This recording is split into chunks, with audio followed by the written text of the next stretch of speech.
Have you ever read a line in a book so shocking it made you question everything you thought you knew? What if that book was the Bible, and the line was about God himself? In the vast, silent expanse of space, where stars are born and die, a story older than time itself unfolds. A story not of creation, but of a creator's deep, profound regret. Imagine this, a single verse, glowing in the darkness, echoing through the ages. Genesis 6:6. The Lord regretted that he had made human beings on the earth, and his heart was deeply troubled. Let that sink in. Regret, a deeply human emotion, attributed to the divine. How could a perfect, all-knowing being feel regret? This wasn't just a casual statement. It was a bombshell that has puzzled theologians and believers for centuries. It suggests a pain so immense, a disappointment so profound, that it shook the very foundations of creation. To understand this divine sorrow, we must first understand the world that provoked it. What could humanity have possibly done to cause its creator such grief? The Bible describes it as a time when the wickedness of man was great in the earth, and that every intention of the thoughts of his heart was only evil continually. This wasn't just a few bad apples. It was a systemic, pervasive corruption that had poisoned the very soul of humanity. Think of it not just as crime or violence, but as a complete inversion of the divine plan.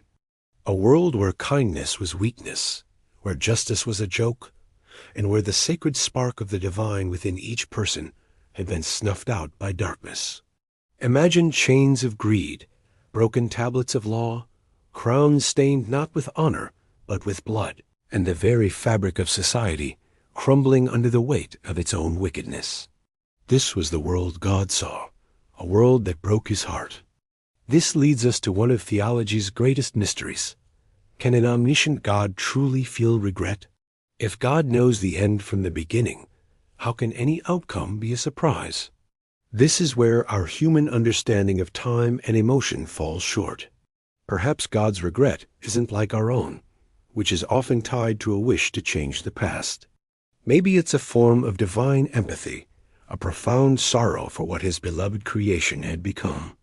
It's not about a mistake in the plan, but a heartbreak over the choices made by free will. Picture light and shadow at war, mirrors cracking to reveal a distorted reflection, time itself bending and warping under the strain of this cosmic paradox. It's the pain of a parent watching a child choose a destructive path, a pain that exists alongside an unwavering, deeper love. Yet, even in this abyss of corruption, there was a glimmer of hope. One man, Noah, the Bible describes him as a righteous man, blameless in his generation, who walked with God. While chaos and violence raged around him, Noah's life was an island of peace and integrity. He represented the exception, the proof that humanity wasn't a complete failure. Imagine a single steady light in a world consumed by a raging storm. While others built monuments to their own pride and greed, Noah was quietly building an ark, a vessel of salvation, its blueprints glowing faintly with divine purpose. He wasn't a king or a warrior. He was simply a man who listened, who obeyed, and who kept faith when the rest of the world had lost its way. And so, the decision was made, not out of anger alone, but out of a sorrowful necessity. A reset was needed. The flood wasn't just a punishment. It was a cleansing, a painful, radical surgery to save the patient from a terminal disease. The waters came, washing away the corruption, the violence, the unceasing evil.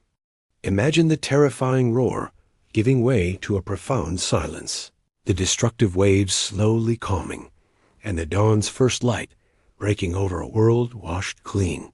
It was an act of terrible, beautiful love, the end of one world to allow for the beginning of a new one. A chance to start again, free from the deep-seated decay that had taken root. When the waters finally receded, a new world emerged. The ark came to rest on a mountain, and a rainbow stretched across the sky. This wasn't just a beautiful atmospheric phenomenon. It was a promise, a divine covenant. God promised he would never again destroy all life with a flood. This moment signifies a shift, The regret doesn't vanish, but it is now bound by a promise. Hope returns to the world, not because humanity is suddenly perfect, but because God has chosen to relate to it in a new way through mercy and covenant, rather than just judgment. But the story doesn't end there. It leaves us with a haunting, unanswered question that echoes through history.